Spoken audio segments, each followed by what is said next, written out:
Right. Let's begin with the coal sector in India. Okay. So, very recently there was this new amendment that was brought.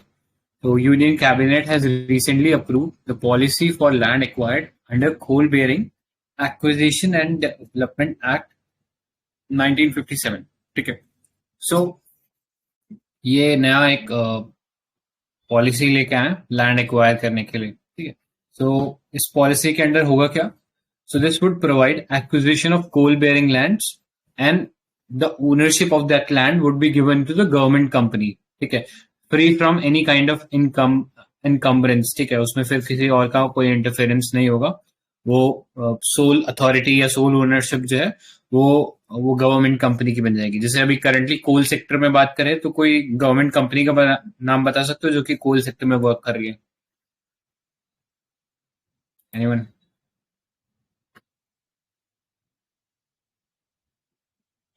तो कोल India limited है. ठीक है, वही एक major company है जो इसमें काम करे. उसके अलावा एक दो और छोटी मोटी कंपनीज है, बट मेजर शेयर होल्डिंग इसके अंदर या मार्केट जो है कैप्चर कोल इंडिया लिमिटेड ने ही कर रखा है, सीआईएल ने.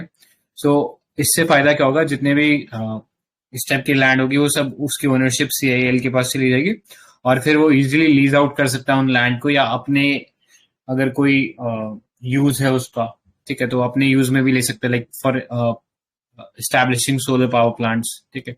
सो इस फ्रेमवर्क के अंदर या इस पॉलिसी के अंदर क्या क्या लैंड एक्वायर कर सकता है? So two types of land are categorised under this act. First, land that is not suitable और economically viable for coal mining. Next, land from which coal has been mined out और वो पूरी तरीके से खत्म हो चुका है उसके अंदर कोल सप्लाई, और अब उसको रिक्लेम करने की जरूरत है. मतलब पहले गवर्नमेंट ने ये चीज इनफैक्ट जब भी किसी को लीज देते हैं तो ये इस प्रोविजन के साथ दी जाती है कि जब आप पूरी तरीके से उसमें से कोल निकाल लोगे, ठीक है, डिकोल कर दोगे उसको, तो फिर आपको उस लैंड को रिक्लेम करना पड़ेगा. क्योंकि जब माइनिंग एक्टिविटी होती है तो लैंड की जो फर्टिलिटी है वो खत्म हो जाती है. It turns into a desert. ठीक है, डेजर्टिफिकेशन हो जाता है उस चीज का. तो उस चीज को रिक्लेम करना पड़ता है, वो लैंड को पूरा भरना पड़ता है. उधर कोशिश करनी पड़ती है कि नई वेजिटेशन उगाई जाए ताकि नॉर्मल इकोसिस्टम है वो डेवलप कर सके. ठीक है. सो इस टाइप की जो दो टाइप की लैंड रहेगी जहां से या तो कोल खत्म हो चुका है या फिर उसमें से इकोनॉमिकली वायबल नहीं है और कोल निकालना, तो वो सब लैंड जो है वो ये गवर्नमेंट कंपनीज के अंडर चली जाएगी. ठीक है. तो फायदा क्या होगा? इससे पहला फायदा होगा इंफ्रास्ट्रक्चर डेवलपमेंट. सो अब ये जो कंपनीज है अपने उस लैंड को एक एसेट की तरह यूटिलाइज कर पाएंगी. दूसरा, cutting cost of operation for CIL या जितने भी गवर्नमेंट कंपनीज हैं उनके लिए. सो इस अब इन लैंड्स के ऊपर वो सोलर पावर प्लांट लगाकर और एनर्जी जनरेट कर सकते हैं. ठीक है, अलग से उन्हें एनर्जी लेने की जरूरत नहीं है. नेक्स्ट, कोल गैसिफिकेशन में हेल्प करेगा. तो कोल गैसिफिकेशन पता ही है कि हम लोग बेसिकली कोल नहीं निकाल रहे, हम कोल के अंदर जो गैस बची हुई है, ठीक है, या बनी हुई थी, उसको एक फ्रैक्चरिंग टेक्निक से उस गैस को बाहर निकाल रहे हैं. ठीक है, तो वो कोल गैसिफिकेशन प्रोजेक्ट्स को भी कर सकते हैं. Next, faster land acquisition. वैसे जो अभी मैंने गैस बताया ना वो सीबीएम उसको बोलते हैं, कोल बेड मीथेन गैस. ठीक है. एक और टेक्निक होती है कोल गैसिफिकेशन. उसमें आप क्या करते हो? उसमें से आप कोल बाहर नहीं निकालते हो, आप कोल को एब्सेंस ऑफ ऑक्सीजन के अंदर हीटिंग करते हो. ठीक है, तो उससे कई बार ऐसी गैसेस बाहर आती है which could be further utilised for other purposes, जैसे सिन गैस हो गई. ठीक है, सिन गैस भी यही सेम चीज होती है कि आप कोल को in absence of oxygen heat करते हो और उससे आपको कार्बन मोनोऑक्साइड और हाइड्रोजन जैसी गैसेस मिलती है, which can be further use for either heating और फॉर फर्टिलाइजर पर्पस. ठीक है, फर्टिलाइजर बनाने के में काम आ जाती है वो. ठीक है. Next, faster land acquisition. तो इस टाइप की जो लैंड है उनका एक पूल बन जाएगा और फिर वहां पे लोकल मैन्युफैक्चरिंग और इंडस्ट्रीज भी लगाई जा सकती हैं. ठीक है, ऐसी लैंड के ऊपर जिसकी पहले से ही डिग्रेडेशन हो चुका है वो. Next, address the demand of displace family. ठीक है, अब जो फैमिलीज डिस्प्लेस हो गई हैं तो उनको अपने रेजिडेंशियल एरियाज के पास ही वर्क अपॉर्चुनिटी मिल जाएगी. ठीक है. सो ये कुछ एडवांटेजेस होंगे. अभी कोल सेक्टर इन इंडिया का बात कर लेते हैं. So India is the 5th largest coal reserve in the world. ठीक है, यानी हमारे पास पोटेंशियल बहुत है कोल का. लेकिन एक बहुत ही ड्रास्टिक आप या एक आयरॉनिकल चीज ये देखोगे कि India is the 2nd largest importer of coal. ठीक है। तो ऐसा क्यों है कि हम इतना कोल अमाउंट में कोल हम लोग ले भी रहे हैं, जिसके कारण हम सेकेंड लार्जेस्ट इंपोर्टर हो जा रहे हैं। तो पहला रीजन है उसका कि इंडिया की एक ह्यूज पॉपुलेशन है, ठीक है, और उस लेवल का हमारा प्रोडक्शन नहीं है। दूसरा, इंडिया के अंदर जो कोल मिलता है वो ज्यादातर बिट्यूमिनस या लिग्नाइट क्वालिटी का होता है, विच इज मीडियम और द वर्स्ट, ठीक है। तो इस रेंज में हम लोग वेरी करते हैं, और बहुत ज्यादा हाई एश कंटेंट होता है, which is not suitable for certain applications like electricity production, sometimes steel manufacturing. तो वहां पे भी कई स्पेशलाइज प्लांट होते हैं, उनको बेटर क्वालिटी का कोल चाहिए होता है, इसलिए हमें इंपोर्ट करना पड़ता है, ठीक है। सो ये कुछ रीजंस है because of which the import of coal in India is so high. So यहाँ पे आप ग्राफ के थ्रू देख सकते हो कि ये कोल इंपोर्ट जो है कंसिस्टेंटली इंक्रीज किया है, and at a fast, consistently तो नहीं but yes it has increase but not consistently, ठीक है। Coal prices accordingly has seen a variation 2012 से लेकर 2022 के बीच में एक डिप आया था, लेकिन अभी जो रेट्स है वो 2012 के लेवल से ऊपर चले गए। कोल प्रोडक्शन की बात करें तो जनरली आप ये वाला पैटर्न देखते हो ना, तो इसका क्या मतलब होता है, ये एक साइक्लिक सेक्टर है। साइक्लिक मतलब कि एक साइकिल में बूम करेगा तब बहुत ज्यादा प्रोडक्शन होगी, और एक एक साइकिल में वो डिप में जाएगा तब कम प्रोडक्शन होगी, ठीक है। सो अगर हमारी इकोनॉमी ग्रो कर रही है तो हमारा कोल का प्रोडक्शन भी ज्यादा होगा। It should be synonymous with our growth. क्यों? क्योंकि जितनी ज्यादा हमारी मैन्युफैक्चरिंग होगी उतनी ज्यादा एनर्जी की रिक्वायरमेंट होगी, उतनी ज्यादा ही कोल की रिक्वायरमेंट होगी। सो उस सेंस में साइक्लिक है। तो ये चीज दिखाता है कि हमारी इकोनॉमी भी वो जो साइकिल आती है बूम और बर्स्ट की, तो उसको रिप्रेजेंट करता है ये कोल का प्रोडक्शन, ये यहाँ पे इंफोग्राफिक। तो ये था। फर्दर अभी हमारी जो ड्राफ्ट नेशनल एनर्जी पॉलिसी है उसमें भी बोला गया कि कोल का जो प्रोडक्शन है वो बढ़ने वाला है, मतलब कोल का जो डिमांड है वो बढ़ने वाला है। सो हमें उसके लिए तैयार रहने की जरूरत है। सो उस स्टेप में एक राइट डायरेक्शन कह सकते हैं। नेक्स्ट इश्यूज देखते हैं कोल सेक्टर में क्या है। तो पहला है रेगुलेटरी चैलेंजेस, ठीक है। कोई भी लैंड एक्वायर करनी होती है माइनिंग के लिए तो बहुत सारे एनवायरमेंटल इश्यूज आ जाते हैं सामने, बहुत सारे ट्राइबल राइट्स आ जाते हैं सामने, ठीक है, जिसकी वजह से टाइमली उस चीज को कोल को माइन कर पाना बहुत मुश्किल होता है कंपनीज के लिए, ठीक है। इनफैक्ट 5-5 6 6 साल लग जाते हैं सिर्फ कंप्लायंस या फिर लाइसेंस लेने के अंदर। एक्चुअल माइनिंग शुरू होने में मतलब और 2-3 साल और लग जाते हैं। तो इस सेंस में एक बहुत लंबा साइकिल लगता है जब भी कोई कंपनी इंडिया में आकर शुरुआत करना चाहती है कोल माइनिंग की, ठीक है। Next, limited technology use. तो इंडिया के अंदर जितनी भी अभी एग्जिस्टिंग कोल माइनिंग सेक्टर है वो काफी स्मॉल स्केल माइनिंग होती है, और मैकेनाइजेशन उसमें केवल मतलब 13% के आसपास है, ठीक है, प्रॉपर मैकेनाइजेशन।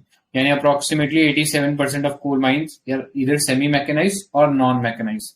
तो ये बहुत हालत खराब है। यही सेम चीज हम लोग एग्रीकल्चर में भी देखते हैं कि एग्रीकल्चर के अंदर मैकेनाइजेशन नहीं है, वही सेम चीज कोल के अंदर भी देख रहे हैं।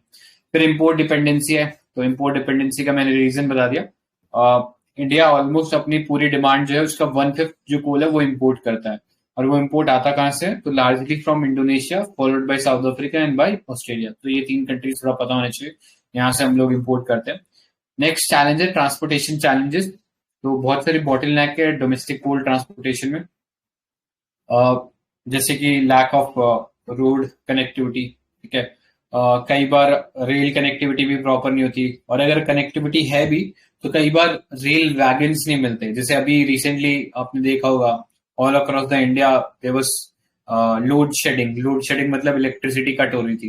इट वाज बिकॉज क्योंकि जनरेटिंग जो स्टेशन थे उनके पास कोल ही नहीं था, और railway was not able to cope up with the increase demand of coal supply. तो उन्होंने क्या किया, what they did is they cancelled the passenger train and in their place they started moving this coal carrying train, ठीक है। तो ये ऐसा कुछ एक्स्ट्रा ऑर्डिनरी स्टेप लेने पड़े तब जाके वो जो बॉटल नेक्स थे वो टेम्परली रिजोल्व किए, ठीक है। बट ये टेम्परली रिजोल्व था, लार्जली ये इशू अभी भी कंटिन्यू ही है, ठीक है। तो इनफैक्ट इस बॉटल नेक को रिजोल्व करने के लिए एक पोर्टल बनाया था Coal India Limited, ministry of power और I think ministry of railways. तो इन्होंने एक पोर्टल बनाया था, किसी को नाम याद रखे उस पोर्टल का? काफी न्यूज में था, आई थिंक 1-1.5 साल पहले। प्रकाश पोर्टल, याद रखना, ठीक है। ये एक पोर्टल इन 3 एंटिटीज ने बनाया था, ministry of coal, ministry of coal या कोल इंडिया लिमिटेड जो पीएसयू है, मिनिस्ट्री ऑफ पावर और मिनिस्ट्री ऑफ रेलवे, इन तीनों ने मिलकर बनाया था, ताकि जो डिमांड सप्लाई वाला जो चीज है कोल का with respect to various entity it could be fulfilled. Next, high ash content देख ही लेता कोल के अंदर, हमारा कोल खराब है। दूसरा फोकस है रिन्यूएबल सोर्सेज पे। So government all across the world are trying to focus on renewable energy sources, ठीक है। वहां पे कंसेशनल लोन मिल रहे हैं, कोल के ऊपर थोड़ी सी प्यूनिटिव एक्शन देखने को मिल रहा है, कार्बन टैक्स जैसी चीजें लगाई जा रही है, तो उस सेंस में काफी स्टिफ कंपटीशन मिल रहा है रिन्यूएबल एनर्जी सोर्सेज से। Next, poor financial state of discoms. तो डिस्कॉम्स क्या होती है? डिस्ट्रीब्यूशन कंपनीज होती हैं जो इलेक्ट्रिसिटी हमारे घर पे पहुंचाती है, ठीक है, उनको डिस्कॉम्स बोलते हैं। तो उनकी जो financial situation it is very poor. जहां जहां पे भी ये स्टेट लेड डिस्कॉम्स है वहां पे सिचुएशन बहुत खराब है, मतलब इनके ऊपर ह्यूज डेट है, they are not able to pay the debt to the coal companies, ठीक है। तो जनरेटिंग कंपनीज को पहले डिस्कॉम से नहीं आ रहा पैसा, और फिर जनरेटिंग कंपनीज को पैसा नहीं मिल रहा, तो फिर लाइन में जो कोल वाली कंपनीज से उनको पैसा नहीं मिल रहा। सो उस सेंस में काफी एक कैस्केडिंग इफेक्ट हो रहा है, जिसके चलते पूरा का पूरा सेक्टर काफी स्ट्रेस में है। Next, increase water stress. तो across India we are witnessing कि बहुत ज्यादा वाटर स्ट्रेस कंडीशन आ रही है, और कोल माइनिंग के अंदर फिर फर्दर कोल पावर प्लांट जो होता है उनमें पानी की काफी रिक्वायरमेंट होती है, क्योंकि कोल से आप हीट करते हो वाटर को स्टीम में कन्वर्ट करते हो, and then you project that steam across a turbine to generate electricity. That's how we produce electricity, and that's how the water is needed in the entire application. So water stress condition होने की वजह से coal power plant से उनके ऊपर भी stress पड़ रहा है, ठीक है। देन सेफ्टी इशू है माइनिंग के अंदर, क्योंकि हमने देखा मैकेनाइज नहीं है, कोल एक्सीडेंट बहुत सारे होते हैं, तो वो भी एक इश्यू है। वे फॉरवर्ड क्या है? तो पहला तो हम करें क्या? सिंप्लीफाई करें regulation. Although government has taken a number of steps in this direction, but still there are a lot of impediments that can be rectified, ठीक है, और the regulation can be simplified, ठीक है। तो एक जेनेरिक सा point है but very important. Next, securing sustainable supply. So अभी रिसेंटली हमने देखा कि जब सप्लाई प्रॉपर नहीं आ रहा था तो उसकी वजह से बहुत ज्यादा लोड शेडिंग हो रहा था।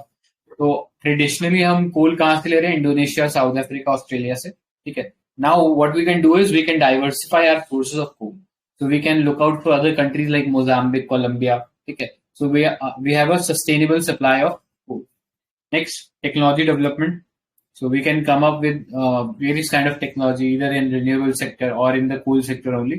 So with which we can increase the production, ensure that the coal is produced more safely, okay, and more environment friendly way.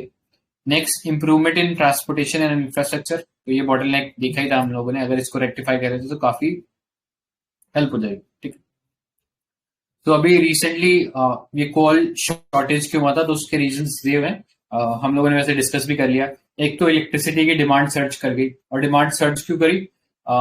Because of rising heat waves, ठीक है, तो वो एक रीजन रहा कि एकदम से कोल की डिमांड सर्च कर गई। दूसरा, हाई इंटरनेशनल प्राइस हो गए थे कोल के because of the Ukraine Russia war, जिसके चलते एक ग्लोबल अनसर्टेनिटी बन गई थी, एंड जब भी ऐसा कुछ होता है तो कमोडिटीज के प्राइस शूट अप कर जाते हैं। So that's what happened with coal. उसके प्राइस शूट अप कर गए। Next, poor performance of railway. So we know कि railway did not have enough wagons और the routes to basically transport the coal across the country, तो वो भी एक issue था। तो इंफ्रास्ट्रक्चर बॉटलनेक से, and cash flow problem energy sector में, तो वो पता ही है सब लोगों को। तो गवर्नमेंट ने इसमें बहुत सारे स्टेप्स लिए, like they cancel the passenger train to allow coal carriages, they allowed states to use its captive coal reserve up to 25%, ठीक है। तो कैप्टिव कोल माइनिंग क्या होती है कि आप एक स्पेसिफिक पर्पस के लिए कोल को निकालोगे और उसी स्पेसिफिक पर्पस के लिए आप उस कोल को इस्तेमाल करोगे। You can not sell that coal into open market, ठीक है। तो ये प्रोविजंस में भी गवर्नमेंट ने काफी सारे रिफॉर्म किए, ठीक है। इसके अलावा government has also told to basically blend domestic and imported coal to augment the stock, ठीक है। सो ये कुछ स्टेप्स जो है वो गवर्नमेंट ने लिए थे टू इंश्योर कि हमारे पास एक स्टेडी सप्लाई बना रहे कोल का। सो आगे चलते हैं। So will see a map of India और कहाँ कहाँ रिजर्व है कोल के, ठीक है। सो कुछ इंपॉर्टेंट माइंस बता सकते हो क्या across India with regards to coal? Anyone? Coal related Singareni mines come Telangana again. में, सिंगरेनी माइंस तेलंगाना में है, एंड वेस्ट बंगाल में दुर्गापुर में है क्या? करेक्ट, दुर्गापुर में है। हाँ, धनबाद धनबाद में कौन है, सा? झारखंड में। झरिया। हाँ, झरिया भी है, करेक्ट।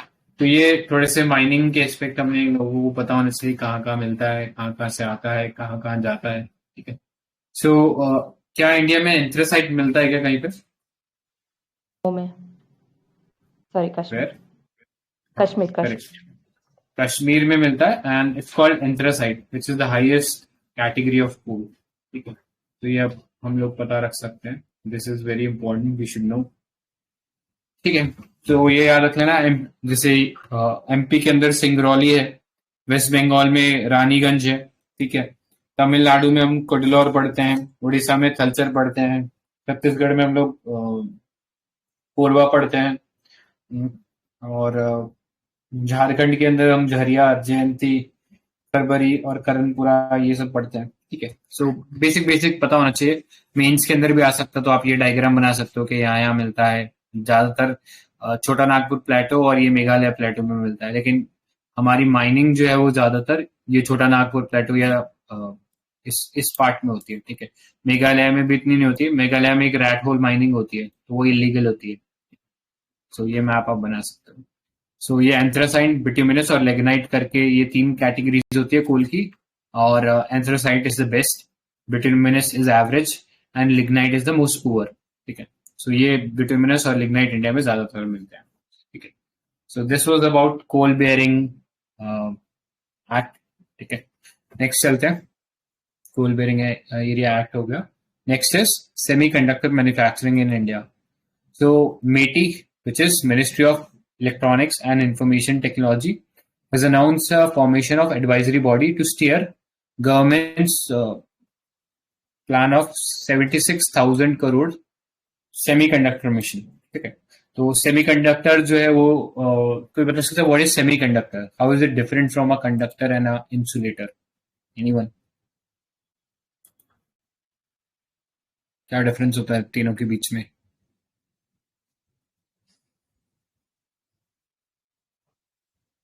बेसिक डेफिनेशन बताना है क्या? कुछ भी बता दो जो भी आपको पता है।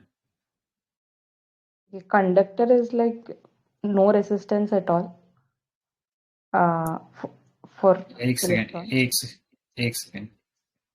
No, no resistance would be wrong. No resistance का मतलब होता है कि it is a superconductor. When a conductor is offering when a conductor is offering literally no resistance, then it is a superconductor. तो वो एक ideal state है, although we have achieved it but not at room temperature. अभी सिर्फ experimental phase में है super conductors, ठीक है। सो कंडक्टर क्या होता है? Conductor is something that conducts electricity with a very low amount of resistance, ठीक है। रेजिस्टेंस काफी कम होता है।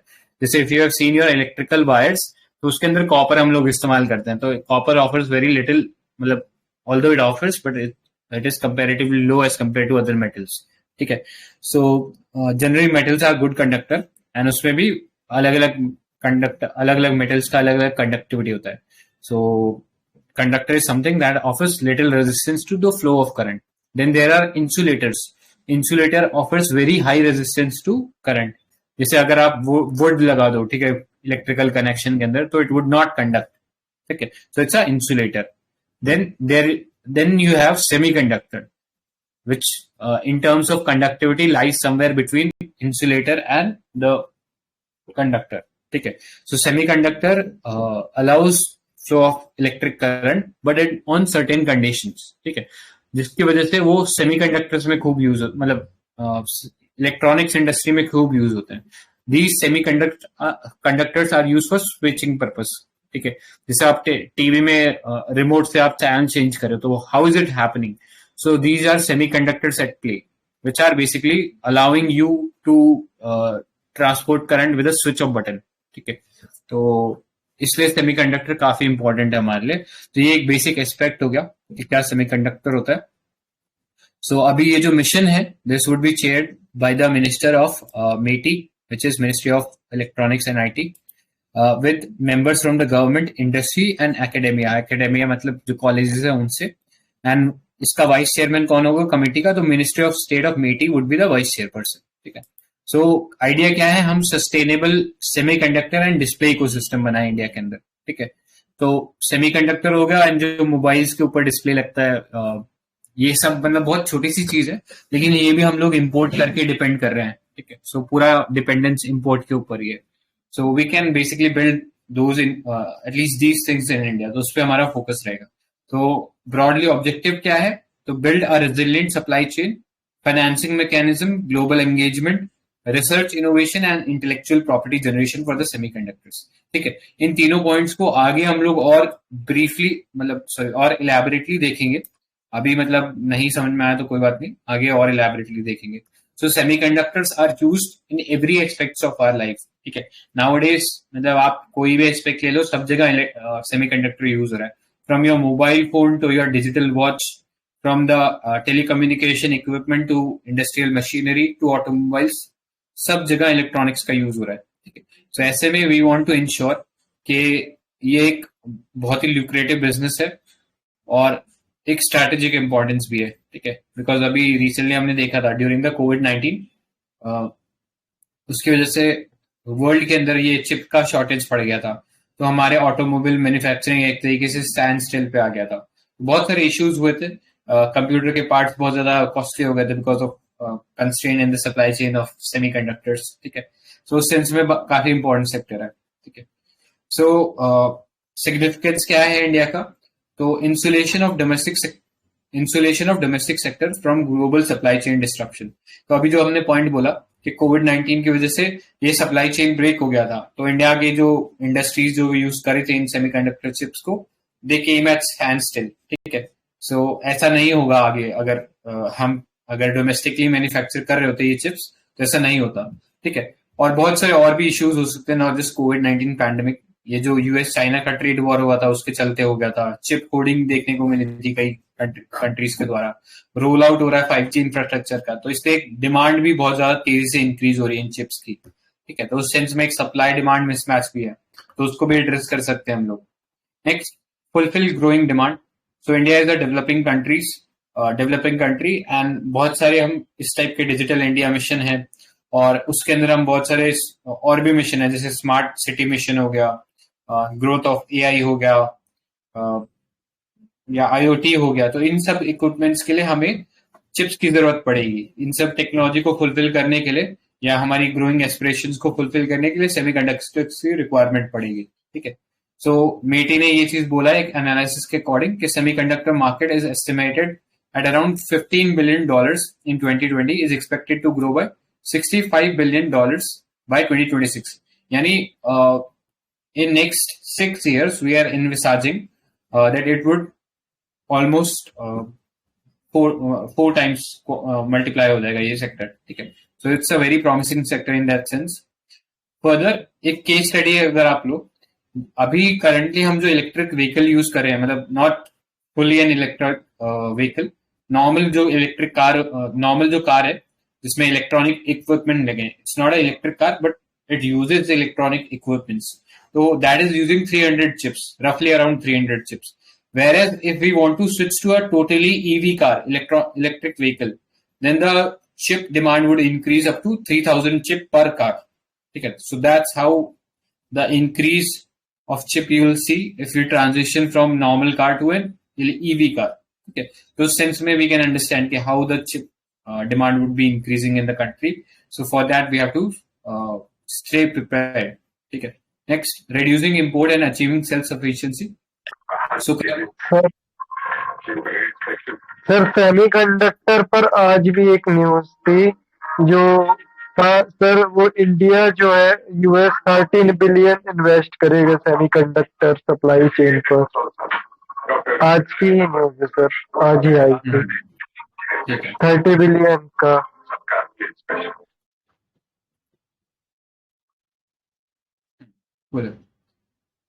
ठीक है, आगे चलते हैं. Reducing import and achieving self-sufficiency. So almost 100% of our chips, they are coming from Taiwan, Singapore, Hong Kong, Thailand, Vietnam. Okay. So ये इन कंट्रीज पे हम टोटली डिपेंडेंट है, ठीक है. So we want to reduce our dependence from these countries and also we want to become a part of the global supply chain, ठीक है. हम लोग इंपोर्ट तो इनसे कम ही करें, साथ ही साथ हम ग्लोबल सप्लाई चेन है या जो वैल्यू चेन है उसका भी पार्ट बन जाए. So thereby we would be generating revenue from the export, ठीक है. Further we would be creating jobs, attracting investment all across the world, ठीक है. Next it would have a multiplier effect in the sense कि और जो sectors है वहां पे भी ये जो टेक्नोलॉजी हम लोग बनाएंगे तो उससे मल्टीप्लायर इफेक्ट देखने को मिलेगा, ठीक है. कि our domestic semiconductor manufacturing capabilities will contribute more to other sectors also, ठीक है. उनसे एसोसिएटेड सेक्टर्स हो गए, जैसे मोबाइल फोन मैन्युफैक्चरिंग हो गई, वो भी शायद इंडिया में होने लगे. अभी इंडिया सिर्फ असेंबल करता है मोबाइल फोन्स को, बट अगर हमारे पास इनफ सेमीकंडक्टर्स होते हैं तो maybe we can become manufacturers of those mobile phones also, ठीक है. सो ये थोड़ा सा इशू है. नेक्स्ट स्ट्रेटेजिक इंपॉर्टेंस है. तो अगेन कंट्री की ग्रोइंग एस्पिरेशंस है और उसके लिए बहुत सारे हमने क्रिटिकल इंफ्रास्ट्रक्चर बनाए हैं और उन इंफ्रास्ट्रक्चर्स में हमें इलेक्ट्रॉनिक इक्विपमेंट्स चाहिए होंगे. जैसे 5G टेलीकॉम हो गया तो उसके अंदर भी हमें बहुत सारे इक्विपमेंट्स चाहिए, ठीक है, जो कि इन इलेक्ट्रॉनिक्स का यूज करेंगे. तो उस सेंस में हम एक स्ट्रैटेजिक डिपेंडेंस ना रहे किसी के ऊपर, ठीक है. तो हम स्ट्रैटेजिकली इंडिपेंडेंट हो जाएंगे और ग्लोबल जियोपॉलिटिक्स है उसमें भी बेटर पोजिशनिंग हो जाएगी, ठीक है. नेक्स्ट चैलेंजेस क्या है? तो एक मेजर चैलेंजेस इसमें है complex value chain. Complex value chain in the मतलब जो सेमीकंडक्टर का जो पूरा वैल्यू चेन है उसमें कुछ मेजर कंपोनेंट्स होते हैं. पहला होता है डिजाइन. पहले आप किसी भी सर्किट का एक डिजाइन बनाते हो जो कि एक सॉफ्टवेयर डिजाइन होता है. फिर आप उस डिजाइन को किसी कंपनी को भेजते हो विच फैब्रिकेट्स द डिजाइन. फैब्रिकेट्स मतलब उसका हार्डवेयर तैयार करती है, ठीक है. और फिर लास्ट में एक असेंबली और टेस्टिंग स्टेज होती है कि हाँ जो प्रोडक्ट बनाया है क्या वो सही बना है. तो ये 3 चेन होती है और ये 3 चेन्स के अंदर बहुत ज्यादा रिसर्च लगता है और इंटेलेक्चुअल प्रॉपर्टी प्रोटेक्शन जो है वो एक इश्यू आ जाता है, जिसकी वजह से ओवरऑल पूरा प्रोसीजर जो है काफी एक्सपेंसिव हो जाता है, ठीक है.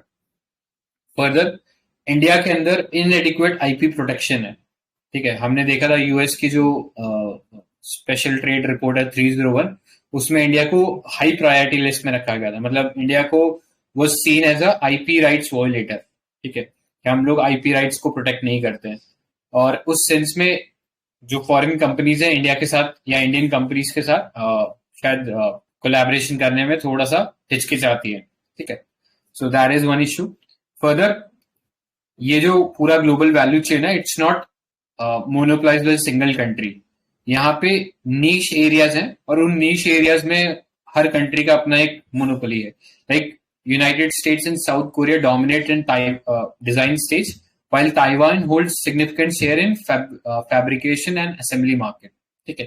So हम कितना ही कोशिश कर ले we cannot be self dependent या independent in this sector, क्योंकि ये value chain he across the world distributed है. सो उस सेंस में इसको मोनोपोलाइज कर पाना बहुत मुश्किल है, ठीक है. और जो मोनोपोली एग्जिस्ट कर रही है वो स्पेसिफिक सेक्टर में कर रही है, ठीक है, और कोई भी अपने आप में सेल्फ सफिशिएंट नहीं है.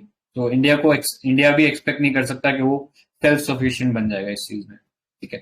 नेक्स्ट मैसिव इन्वेस्टमेंट चाहिए होता है, ठीक है, और एक लंबा टाइम लगता है before the product is basically established, ठीक है. तो वो एक कैपिटल इंटेंसिव एरिया हो गया. Next requirement of specific raw materials. तो बहुत सारे रॉ मटेरियल्स चाहिए होते हैं which are very specific in nature, like gallium arsenide, germanium, silicon carbide. तो ये मटेरियल पता होना चाहिए. डायरेक्टली ये यूपीएससी नाम डाल सकता है कि ये मटेरियल है, ये किस चीज से रिलेटेड है. तो you should know these are semiconductor required for semiconductor chips. Next lack of uninterrupted power and water supply. तो ये तो सबको पता ही है कि ये हमारे इंडिया में प्रॉपर है नहीं, जिसकी वजह से हम लोग इस टाइप की इंडस्ट्री को एस्टैब्लिश नहीं कर पा रहे हैं. Next lack of long term stable policy, constant price pressure from other global player and ever changing innovative and rapid changes in technology, ठीक है. So it's a very rapidly changing industry. So अभी आज शायद कोई industry लगा रहा है, जब तक इंडस्ट्री बन के तैयार होती है तब तक शायद कोई और प्रोडक्ट मार्केट में इंट्रोड्यूस हो जाए. तो very competitive industry in that sense, तो वो भी एक इश्यू है. Next initiative taken by the government of India for semiconductor manufacturing. तो सेमिकॉन इंडिया करके एक प्रोग्राम लॉन्च किया था जिसके अंदर हम लोग 76,000 करोड़ का फाइनेंशियल सपोर्ट दे रहे हैं across 4 scheme. First was scheme for setting up semiconductor fabs fabrication in India, display fabrication in India. Next, scheme for setting up of compound semiconductors, silicon photonics, sensor fab, and semiconductor assembly testing, marking and packaging. Next, design link incentive scheme है. तो ये याद रखना, बाकी सब sector में हम लोग प्रोडक्ट लिंक इंसेंटिव स्कीम पढ़ रहे थे, बट यहाँ पे सेमीकंडक्टर के केस में डिजाइन लिंक इंसेंटिव स्कीम है. So you should know the difference between the two. ठीक है. नेक्स्ट, इंडियन सेमीकंडक्टर मिशन है. So it will be set up as an independent business division with digital India corporation to drive India's long term strategy, which will serve as a nodal agency for efficient, coherent and smooth implementation of the scheme. ठीक है.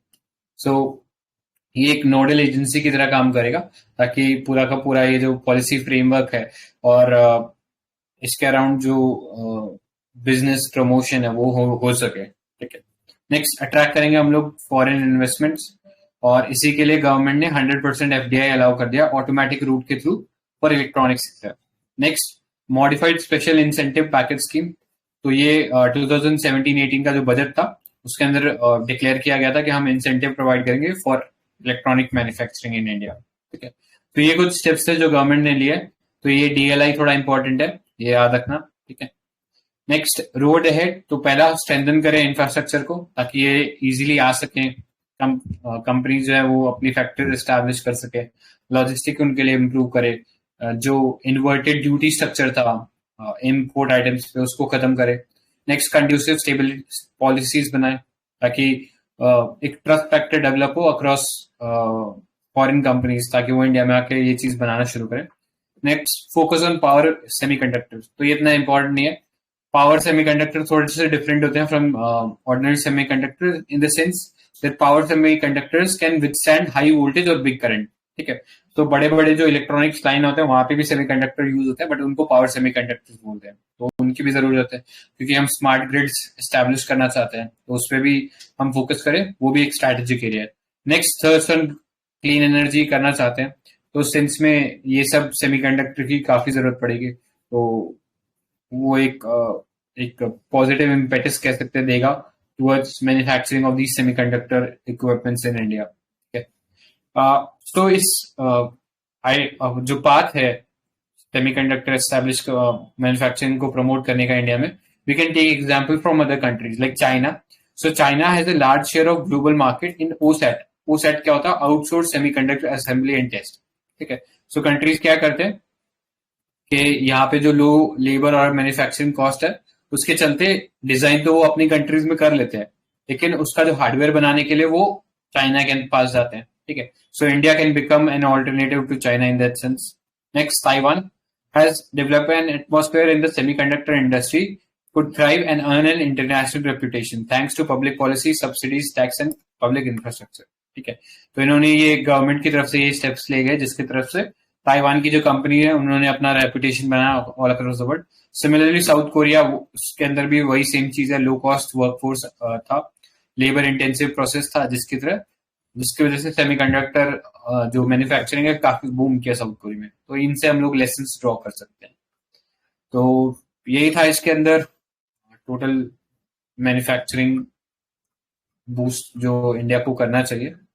सो किसी को कुछ और add करना है क्या इसके अंदर?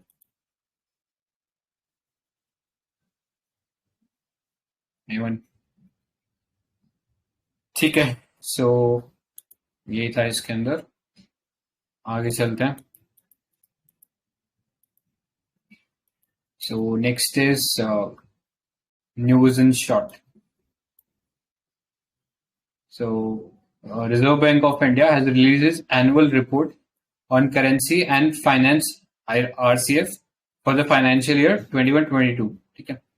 So एक रिपोर्ट है, पता होना चाहिए अपने को इसके बारे में कि RBI ने लॉन्च किया. ठीक है. So रिपोर्ट का थीम क्या था? Revive reconstruct provides a strategy for medium-term steady economic growth of 6.5 to 8.5%. ठीक है. तो हमारा इकोनॉमिक ग्रोथ इसने इतना बताया है.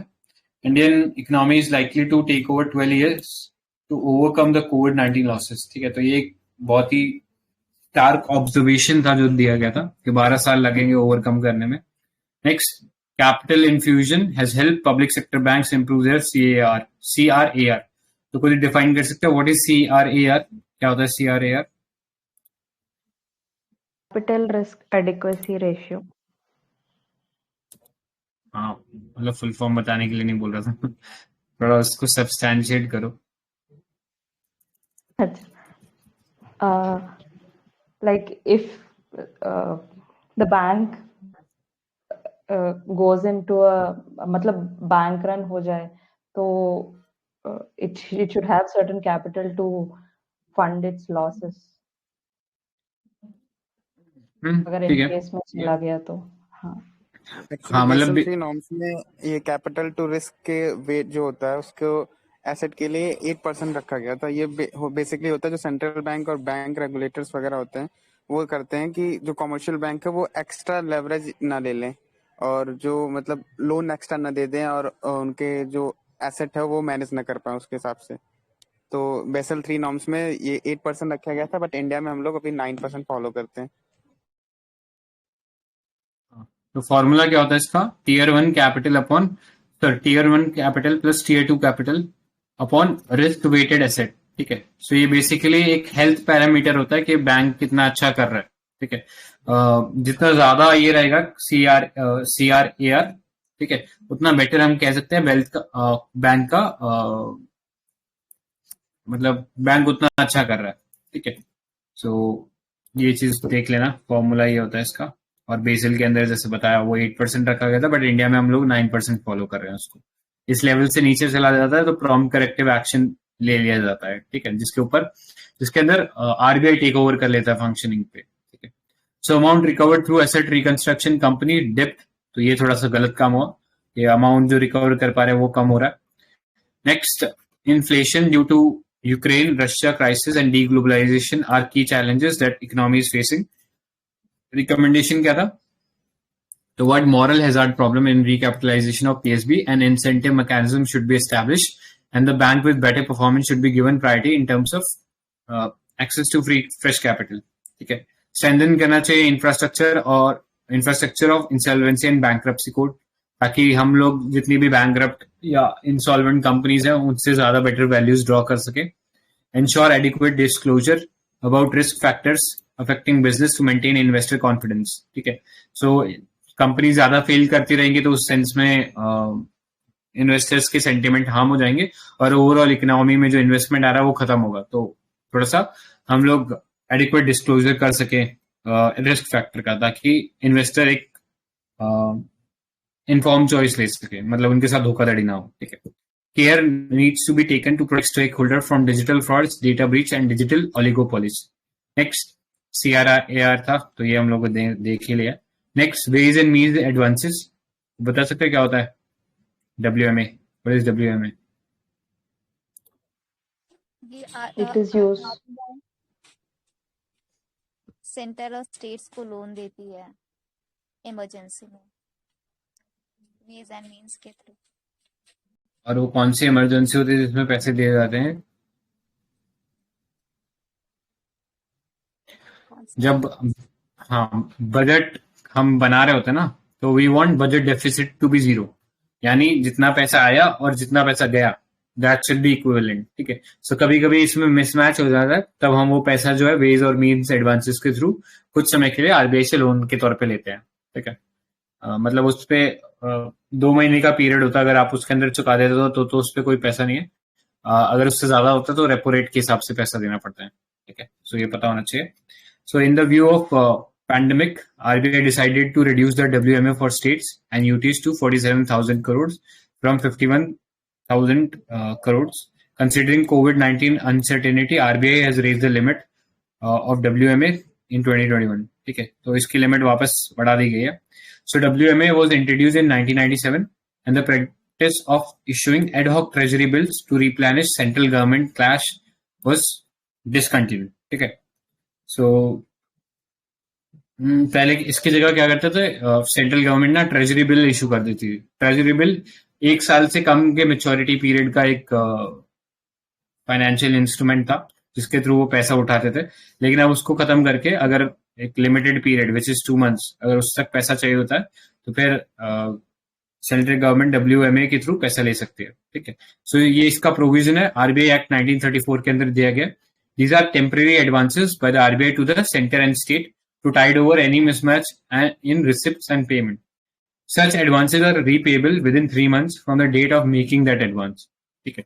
सो करेक्ट कर लेना, मैंने शायद 2 months बोला था, दिस इज 3 months, ठीक है। Interest is charge at the existing repo rate. हाँ, तो आई थिंक यहाँ पे भी शायद इश्यू गया था, मैंने वो गलत बोल दिया था। It should B charge at existing repo rate, लेकिन अगर इससे ज्यादा हो जाता तो प्लस 2% और ऐड हो जाता है उस पर, ठीक है। सो WMO is not a part of FRBM because they are paid within the year itself. Next, there are two types of WMA. Special WMA, special drawing facility, is provided against collateral of government security held by state. After the state has exhausted the limit of SDF, it gets normal WMA. So, special WMA के अंदर आप securities pledge करते हो और उसके against आपको loan मिलता है, और जब आप वो securities भी आप exhaust कर देते हो तो फिर आप normal WMA में आ जाते हो, ठीक है। सो स्पेशल WMA में बस क्योंकि आपने सिक्योरिटीज रखी है तो आपको 1% पॉइंट का इंसेंटिव मिलता है, मतलब आप जो रेपो रेट थी उससे 1% कम के ऊपर आप लोन ले सकते हो।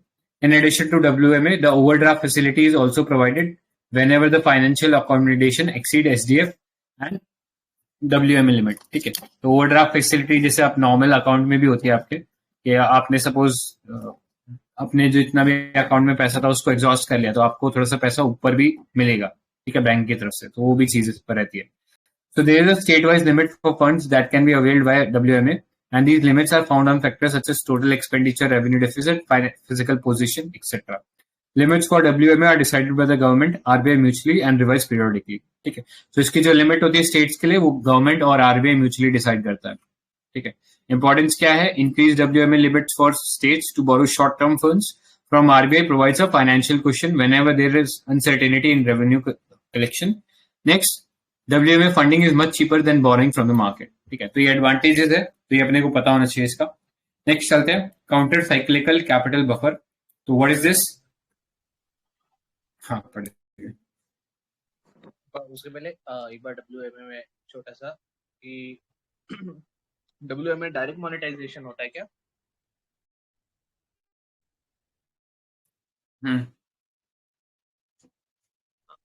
डायरेक्ट मोनेटाइजेशन का फायदा ये रहता है कि गवर्नमेंट उसमें मतलब it's not government deciding the terms but it is actually government deciding the terms कि उसको किस रेट पे क्या चाहिए, right. So we know RBI is the banker of government, right. तो WMA का सेंस ही ये है दैट जब सब दरवाजे बंद हो जाए तो एक खिड़की खुली हुई है।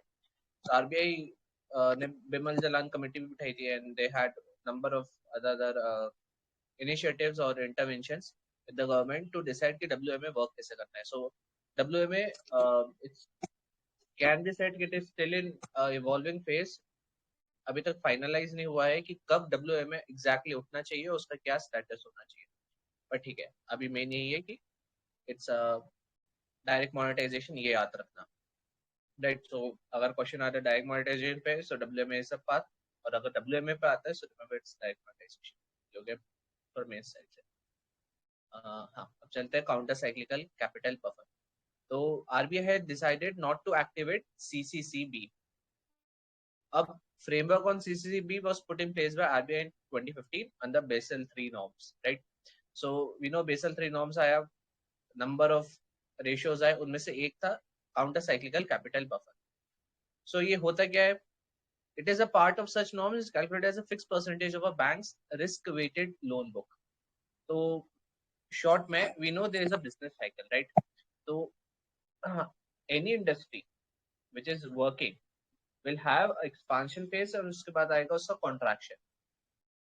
अगर ये phases जो है जो synchronize है और एक के बाद एक आने हैं, they are on a increasing line, right?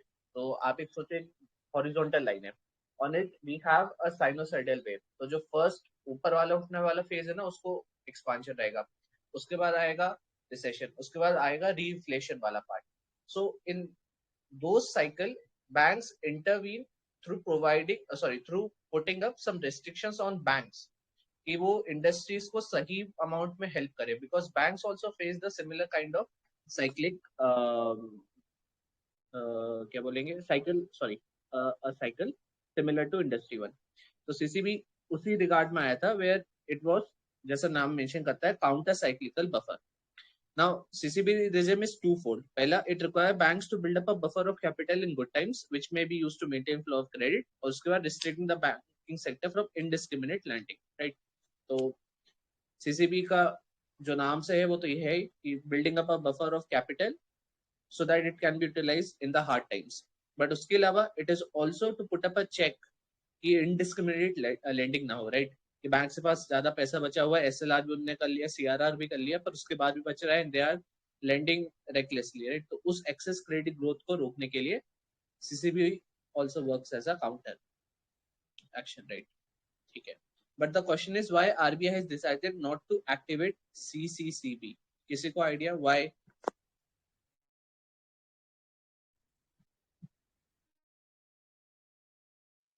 अभी है फाइनेंशियल पोजीशन इतना अच्छा नहीं है ना बैंक्स का. हाँ, काइंड ऑफ अभी बिकॉज सिचुएशन ऐसी है ऑलमोस्ट ग्लोब, जहाँ पे पता नहीं है कि हमें कितना इंजेक्शन करना है मनी का या हमें उसको एब्जॉर्ब करना है, राइट?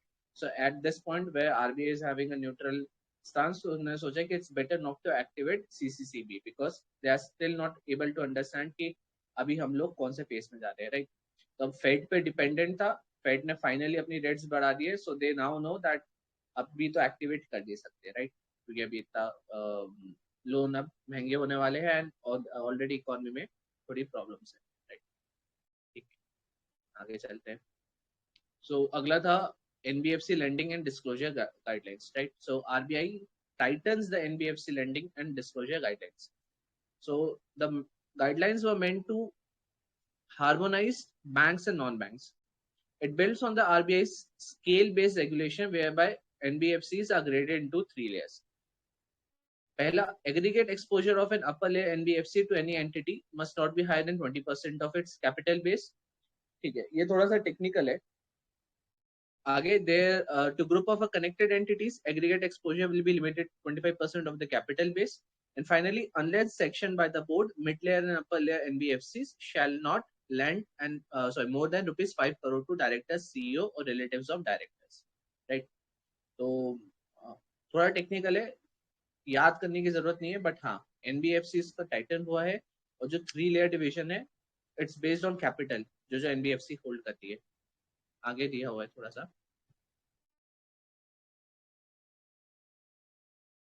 राइट? तो स्केल बेस में क्या रहता है? एनबीएफसी में उन्होंने 4 लेयर्स में बांट के रखा है. बेस लेयर एनबीएफसी जहां पे थ्रेशोल्ड है 1000 crore. Then comes middle layer where it's an equivalent to NBFC non deposit SI, NBFC deposit. And then we have a new category of bank like regulation which is for upper layer NBFCs. So अभी जो हमने NBFC के लिए SDR framework पढ़ा था, that is basically applied to upper layer NBFCs because their capital is generally more than 2000 crores. And then we have a top layer. Top layer के लिए supervisory direction है, that is directly RBI बोलता है कि आपको क्या करना है, instead of providing a uniform guidelines across the nation. Because again, NBFCs में एक board of directors भी है जो खुद borrow कर सकते हैं money, right? और despite acts उनके ऊपर एक restriction लगा देते हैं, RBI कैन नॉट से कि इतना ही इतना परसेंट होना चाहिए या यहाँ पे आपको प्रोविजन करना चाहिए, क्योंकि NBFC is connected more to the audience, to citizens than banks. Banks की ज्यादातर लोन जो होती है लोन एक्टिविटीज वो इंडस्ट्रीज में जाती है, while NBFC it is more dedicated for citizens. तो उस केस में because NBFC have a better view or better knowledge about the citizens, generally इन पे जो supervisory directions है, these are more like suggestion rather than being enforcements. ठीक है, तो ये स्केल बेस्ड फ्रेमवर्क में याद रखना कि 4 लेयर्स है, जिसमें से जो थर्ड लेयर है which is upper layer NBFCs, उसके इक्विवेलेंट आ जाता है हमारा एसडीआर. ठीक है, आगे चलते. अगला है लीगल एंटिटी आइडेंटिफायर. तो शॉर्ट में LEI कुछ नहीं, LEI is basically your pan card for NBFs for industries basically, right? So banks हो या NBFCs हो, इन सब के खुद की एक आइडेंटिटी रहती है, राइट? जैसे पैन कार्ड है, तो उसी वे में उसको बोलते हैं legal entity identifier. So recently RBI has extended the guidelines on LEI to large borrowers of NBFCs and primary urban cooperative banks. Now it is a 20-character alphanumeric code which is used to create a global reference data system which uniquely identifies every legal entity in any jurisdiction that is party to a financial transaction. And this improves the quality and accuracy of financial data reporting systems for better risk management, right? ठीक है, so we have a very good robust system, और इसलिए बीच में RBI ने सोचा भी था कि पैन कार्ड हटा के LEI ही सबके लिए कंपलसरी कर देते हैं, because it provides identity not only to a Indian citizen for Indian financial market, it provides a identity to a citizen for whole global financial market. तो ये है LEI शॉर्ट में, राइट? हाँ, मतलब इसमें एक दो पॉइंट और ऐड करना चाहूंगा. तो बेसिकली क्या होता है कि ना 5 करोड़ से अगर ऊपर लोन लिया है आपने, तो उसके अगेंस्ट एक LEI नंबर इशू होता है आपको, ठीक है, which is a unique number and through which they can track your entire वो पूरा लोन प्रोफाइल जो है, ठीक है. तो वो एक अकाउंटेबिलिटी इंश्योर करने के लिए कि वो पैसा टाइमली पे कर रहा है कि नहीं कर रहा है, या पैसे लेके भाग तो नहीं गया कहीं पे, ठीक है, जिसको RBI मॉनिटर करता है. तो एज टू इंश्योर के ऐसा ना हो कि कोई एक पर्सन जो है वो एक ही प्रॉपर्टी के ऊपर 5-6 तरह के लोन ले लिए अलग अलग बैंक के पास जाके, तो उनके पास पूरा ये LEI नंबर से पूरा रिकॉर्ड रहता है उनके पास, एक यूनिक जो इंडिविजुअल उसने कितना पैसा ले रखा है. तो उस सेंस में LEI काम आता है. G20 ग्रुप ने इसको डिजाइन किया था और RBI ने फिर लेटर इसको इम्प्लीमेंट किया था, ठीक है. और अभी करंटली मतलब ये 2 साल पहले न्यूज में आया था और अभी भी फंक्शन कर रहा है ये, ठीक है. तो 5 करोड़ से ऊपर का लोन है तो उसके ऊपर LEI आपको इशू होता है. बस नहीं ना, नेक्स्ट पे चलते हैं.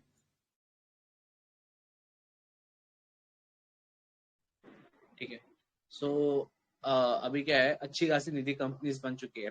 सो उसी के गवर्नेंस को लेके और safeguarding public interest, recently central government amended Nidhi rules 2014. तो बिफोर गोइंग निधि क्या मतलब के रूल्स में क्या अमेंडमेंट हुआ है, निधि किसके अंडर आती है?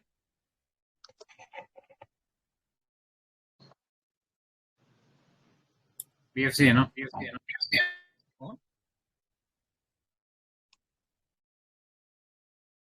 मतलब मिनिस्ट्री कौन सी है जो कि निधि कंपनी के साथ डायरेक्टली डील करती है? निधि कंपनी से रिलेटेड कुछ भी हो तो हम किस मिनिस्ट्री के गाइडलाइंस या फिर उसके मोटिव से? फाइनेंस है ना. नहीं, MCA, ministry of corporate affairs. तो जो निधि रूल्स 2014 है वो MCA के अंडर बना थे. एंड ठीक है, आगे देखते हैं कि क्या क्या होता है निधि के बारे में. अभी सिंपली अमेंडमेंट के बारे में देखें तो बेसिक यही है that because there are number of Nidhi companies now in market, government has put कि आपको एक प्रायर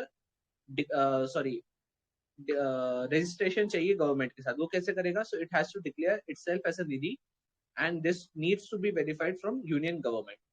पहले ऐसा कुछ भी नीड नहीं था. And promoter and directors of company have to meet the criteria laid down in rules, right? So जैसे एक नॉर्मल रहता है कि 75% के आसपास वोटिंग वो होना चाहिए, तभी एक पर्टिकुलर प्रोपोजिशन को सक्सेस मानेंगे या इन मोशन मानेंगे. सेकेंड दे आर अलग अलग टाइप के, ठीक है. तो उसी लाइंस पे अब गवर्नमेंट कुछ कुछ रूल्स लेके आई है, तो निधि कंपनीज को वो भी फॉलो करना है.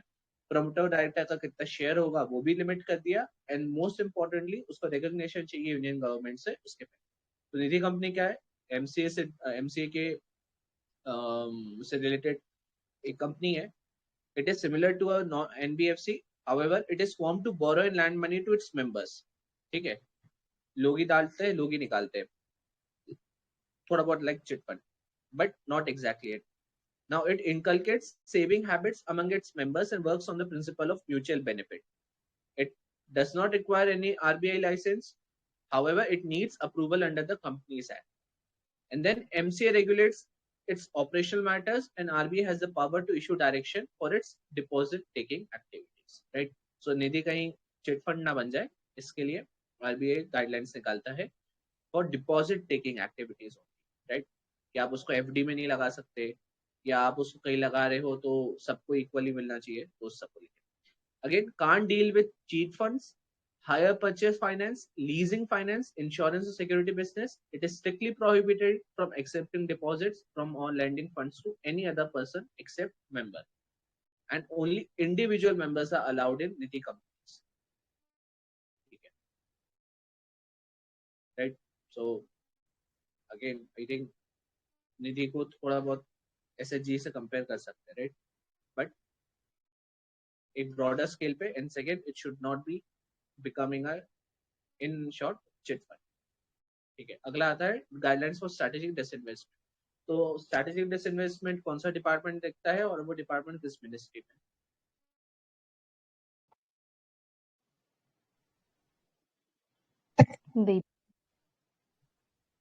हाँ, दीपम. डिसइन्वेस्टमेंट के लिए दीपम ही है. दीपम है अंडर मिनिस्ट्री ऑफ फाइनेंस. हाँ, ठीक है.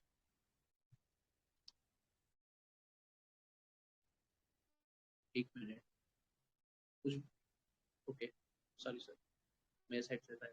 हाँ, सो हाँ, रिसेंटली दीपम ने गाइडलाइंस रिलीज करी है कि the state governments of public sector enterprises will not be allowed to buy out another PSU, right? तो जो अभी थोड़ा सा मोशन चल रहा था, वे स्टेट्स वर सेइंग कि जो अच्छे PSCs है उनको एक PSU बाय आउट कर देना चाहिए, उसके मैनेजमेंट को ओवरलुक करना चाहिए. तो इस तरह की जो एक्टिविटीज है दीपम ने अभी उसको रिस्ट्रिक्ट कर दिया.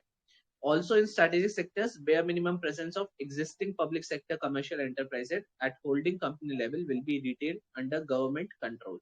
Short में कोई भी कंपनी अगर वो PSU है तो PSU ही रहेगी, राइट? सो अगर कोई PSC ले लेती है तो एक कॉर्पोरेट स्ट्रक्चर के हिसाब से देखा जाए PSC has now higher share, so कहीं ना कहीं कंट्रोलिंग पावर PSC के अंदर होना चाहिए, तो वो हट गया है. उन्होंने बोला है कि अगर वो PSU है, so it will remain a PSU. That is, the control will be always with the government. Now, strategic disinvestment का objective क्या होता है? To minimize the presence of the government in PSC and at the same time make available new investment opportunities for the private sector.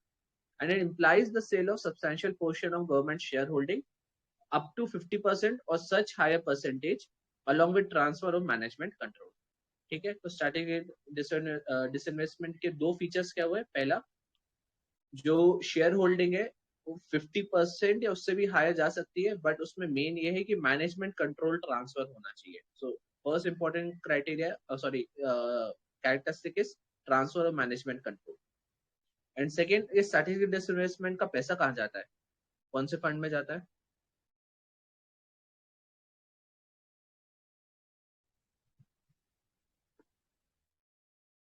National infrastructure development fund था क्या? कौन सा? National infrastructure development fund. हाँ, NIF investment fund. हाँ, sorry.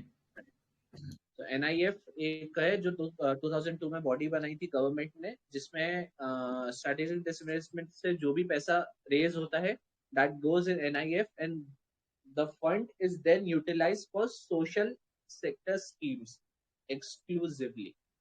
तो again, जो disinvestment से पैसा है वो NIF में जा रहा है. NIF का ऑब्जेक्टिव है सोशल स्कीम्स को फंड करना, है ना? तो ऐसा नहीं है कि डिसइन्वेस्टमेंट का पैसा कैसा भी यूज हो गया, है ना? ये इंपॉर्टेंट याद रखना. ठीक है, आगे चलते हैं.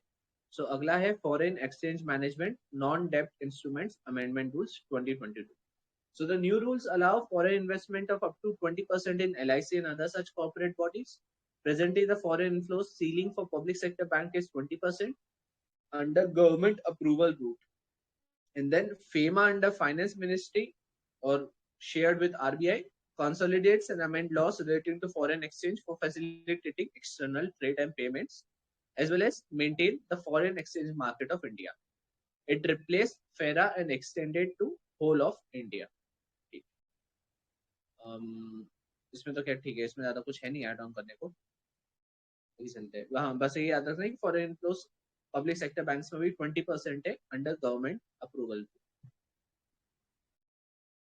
आगे चलते हैं. सो CA the cost in works accountants and the company secretaries bill amendment act 2022. So it seeks to strengthen the disciplinary mechanism and provide for time-bound disposal of cases against members of aforesaid professionals. It will amend the CA Act 1949, the Cost and Works Accountant Act 1959 and Company Secretaries Act 1980. अब इस act का क्या क्या highlight है? पहला, it proposes to change the composition of the two disciplinary entities to allow for more external representation. Then it creates a coordination committee. Then will increases certain fines under the 3 acts and firms must now register with the institutes. It provides for disclosure of pending complaints or actionable information against members and firms. So ये जो एक तरीके से increase enforcement sorry increase vigilance है CA का और CA institutes का ICI etcetera का, वो इसलिए है because government is trying to push for their own, एक उन्होंने सेपरेट बॉडी बनाई है which would deal with the similar work of CA, है ना. अभी वो बन रही है या उसका बन गया तो CA की जो ऑपोजिशन हुआ था उसके चक्कर में उन्होंने उसको थोड़ा सा बैकवर्ड स्टेप ले लिया उस पे. But the ultimate aim is कि there should be now 2 or 3 functional units जहां से अकाउंटेंट्स निकल रहे rather being all of them from a single institute. Because क्या है कि वो सिंगल इंस्टीट्यूट ही लाइसेंस प्रोवाइड करता है. And when a single institute is providing license, the problem that comes is कि जो internal politics है या फिर जो centralization है जो उस institute में हो रहा है, that impedes or that impacts the whole profession, leading to a kind of corruption, corrupt practices हो जाती. तो हम सबको पता है सीए कितने अच्छे लोग होते हैं, राइट. तो इस तरह की जो एक्टिविटीज है वो कहीं ना कहीं एक इंस्टीट्यूट के कारण या सेंट्रलाइजेशन ऑफ सीए लाइसेंस के कारण हो रहा है, राइट. तो ये जो स्टेप है ये कहीं ना कहीं सीए को और अच्छा बनाने के लिए and as well as second institute को थोड़ा सा हाईलाइट लाने के लिए करा है. ठीक है, तो अगला देखते हैं. अगला है resident but not ordinarily resident. तो it is a class of residential status under the income tax law and represents a person who does not qualify as an ordinary resident. It includes a person who spends over 120 but less than 182 days and earns 15 lakh or more from assets in India. ठीक है, तो 182 days की क्यों limit है?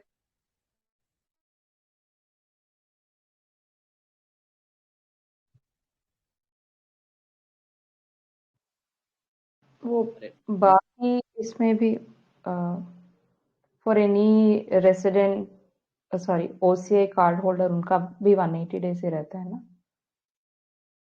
नहीं, ये तो ऐसे ही था.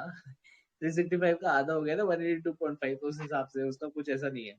ये 182 डेज के कारण हम लोग उसको किसी ग्लोबल प्रैक्टिस के साथ मैच करने की कोशिश करते हैं. ऑलमोस्ट ऑल ऑफ मतलब whole across the globe the practice is कि more than half a year कोई बंदा रह रहा है सो रेसिडेंट ही कहलाएगा, राइट.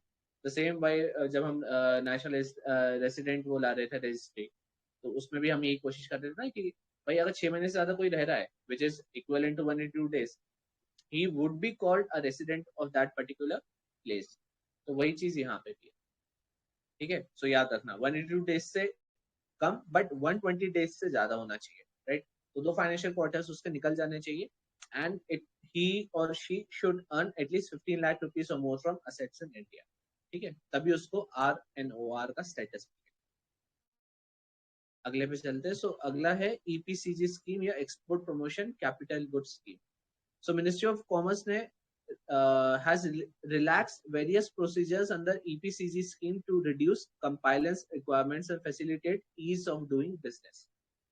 So EPCG क्या है? एक zero duty scheme है which enables import of capital good that are used in pre-production, production and post-production without payment of customs duty.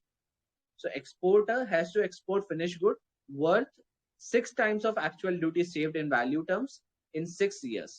An EPCG authorization holder can export either directly or through third party. ठीक है, again technical है, not something जो है ना revise करना है. अगले वाले पे चलते हैं. Parliamentary standing committee on finance for providing credit card to MSME entrepreneurs. तो वी नो MSME जो है they are the growth engines in business, right. So there has been a push कि जो ये इतना बड़ा सेक्टर है इसको कहीं ना कहीं अच्छा सपोर्ट मिले. क्यों? Because it contributes around 30% of India's GDP. It contributes over 48% exports, 45% of manufacturing output, and creates around 11.1 crore jobs through 6.34 crore enterprises, right? So almost जितने enterprises है उसका double job creation हो रहा है MSME, right? So that's why it is one of the most important unit in business. Now before coming कि MSME क्या हो रहा है, एमएसएमई से रिलेटेड किसी को कुछ आइडिया क्या क्या प्रॉब्लम्स है शॉर्ट में?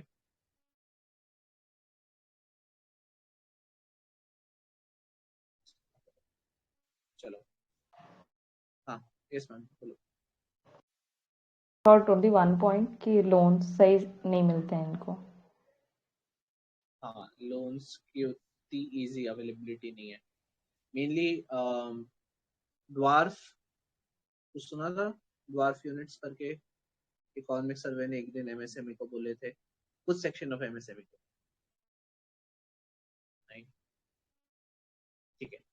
सो ड्वार्फ का ऐसा है दैट ये जो हम डबल जॉब देख रहे हैं बेसिकली ऐसा है कि इट्स अज्यूम कि एक एमएसएमई से एटलीस्ट 10 जॉब्स क्रिएट होनी चाहिए, right? So we should have around 63.4 crore jobs, right? But it's not happening, it's only happening around twice. तो उसका रीजन ये है कि because some of the MSME वो बन तो जाते हैं बट या तो फंक्शन नहीं कर रहे, रजिस्ट्री है बट 10 साल की रजिस्ट्री लेने के बाद वो फंक्शन ही नहीं कर रहे, और उन्होंने लोन्स वोन्स ले लिए और अब वो एक बहुत स्टैग्नेंट वे में चल रहे हैं, तो उनको जब मार्केट नीचे जा रहा है ऊपर जा रहा है उससे कुछ ज्यादा फर्क ही नहीं पड़ता है। तो इस तरह के जो गैप्स क्रिएट कर देता है MSME despite so many push और इंटरवेंशंस बाय गवर्नमेंट। तो गवर्नमेंट ने क्या करा, वो एक क्रेडिट कार्ड स्कीम लेके आया है। क्रेडिट कार्ड का क्या फायदा रहता है, बिकॉज गवर्नमेंट उसको प्रोवाइड कर रही है क्रेडिट, राइट? तो in case of default government ही लाइबल है उसके लिए, sorry, but in case MSME उस क्रेडिट कार्ड को कहीं ग्लोबल लेवल पे यूज करते हैं, so more number of people would be accepting it because it is backed by government, right? तो क्रेडिट कार्ड प्रोवाइड करने का मेन यही है, एमएसएमई को एक वायबल और एक ऑथोरिटेटिव एलिमेंट प्रोवाइड करना so that they have more better identity at global level. अब इसमें रिकमेंडेशंस क्या क्या है? सो पहला तो था कि information gap in the MSME sector, ठीक है। शॉर्ट में हमारे उधर जो इकोनॉमिक सर्वे, सॉरी जो फाइनेंशियल या बिजनेस इंडस्ट्री सर्वे है वो बहुत कम होता है, राइट? तो वेट करना पड़ता है, एंड जितना भी अभी तक हमारे पास डेटा निकल के आता है वो खुद जो एमसीए या फिर सिडबी की जो साइट है उस पर जो फाइल होता है उसके थ्रू पता चलता है। Then over 70% MSME still function as informal entities, ठीक है। अगला, overall credit gap of over around 20 to 25 lakh crore in the MSME sector as per UK Sina expert committee, and then less than 40% borrowed from the formal financial system. So banks are reluctant to lend due to lack of reliable data. Now recommendations क्या है? तो एक तो आपको थोड़ा सा ज्यादा सर्वे करवाना चाहिए ताकि एमएसएमई का सेक्टर के बारे में जो भी कंडीशन है स्टेटस उसका एक क्लियर व्यू बने। Second, create a robust integrated digital ecosystem of MSME, right? तो कल हम जो ओएनडीसी पढ़ रहे थे कहीं ना कहीं एमएसएमई उसके थ्रू अपना एक डिजिटल आइडेंटिटी बना पाएगी और डिजिटल इकोसिस्टम में इंटीग्रेट हो पाएगी। Then moving on, prepare a time bound road map to accurately estimate and bridge the credit gap, right? So ये जो टाइम बाउंड रोड मैप है दैट इज एमएसएमई की फाइनेंशियल कैपेसिटी बढ़ानी है। That shouldn't be dream कि 20 years में ये होगा 30 इयर्स में होगा, it should be a time bound road, right? तो ये क्रेडिट कार्ड की जो स्कीम लेके आए हैं विच इज कॉल्ड एमएसएमई व्यापार credit card scheme, it is also a step under it, right? So nationwide MSME Vyapar credit card scheme under SIDBI on lines of Kisan credit card under NABARD with 2 to 3% interest subvention and card access only on sign up at Udyam portal. And several banks have started MSME credit cards, Laghu Udyog credit cards. ठीक है। अगला, create UPI for MSME lending. So for a fully mobilized, easy, immediate, contactless, paperless capital loans. And then SIDBI shall develop an Udyam Assist platform or UAP to accelerate registration of MSMEs on Udyam portal and act as nodal agency for Udyam value-added financial application. इतना ही रहा इसमें। आगे चलते हैं। तो अगला है zero defect zero effect या Z certification scheme. So MSME Ministry has recently launched a revamped Z certification scheme, which was originally launched in 2016 to make Indian companies globally competitive and help them get easier access to capital. So Z में क्या होता है? एक MSME, it would be developing a technology which has zero defect and it has zero effect on nature, ठीक है? And at the same time providing equivalent or higher output, ठीक है? Industry output जो desired है उससे, right? और उसके बाद ये जो पर्टिकुलर टेक्नोलॉजी है ये एमएसएमई रजिस्टर कराती है मिनिस्ट्री के साथ और उसके बाद उसको उसके ऊपर रॉयल्टी मिलती है एक तरीके से जो भी उसको यूज करता है। ना उन्होंने उसको और थोड़ा सा अपग्रेड करा। कैसे? MSME will get subsidy as per following on the cost of Z certification. पहला जो ये सब्सिडी है this is basically on the loans, right, and other जो भी उनको फाइनेंशियल इंस्ट्रूमेंट्स मिलते हैं उसके ऊपर है। There is also a provision for additional subsidy for women SC/ST entrepreneurs, so MSMEs in जो geographically थोड़ा सा दूर है mainland से उन districts में, and will cover both manufacturing and services sector second phase. So short question, MSME में अभी women SC/ST entrepreneurs कितने परसेंट है?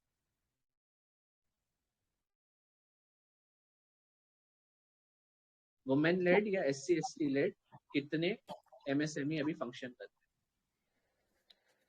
अरे एक्चुअल डेटा काहे पूछ रहे हो? Sorry, 50% है। So around 50% MSMEs are led by either women or an SC/ST entrepreneur, right? तो ये एक तरीके से बताता है कि why MSME is also more important to develop, right?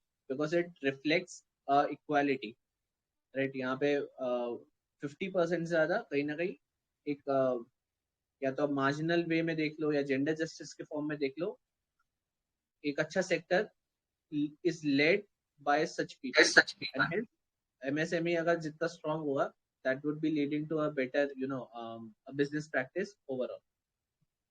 हाँ सर, आप कुछ बोल रहे थे? कुछ नहीं। हाँ ठीक है, आई थिंक आज के लिए इस पे स्टॉप कर देना।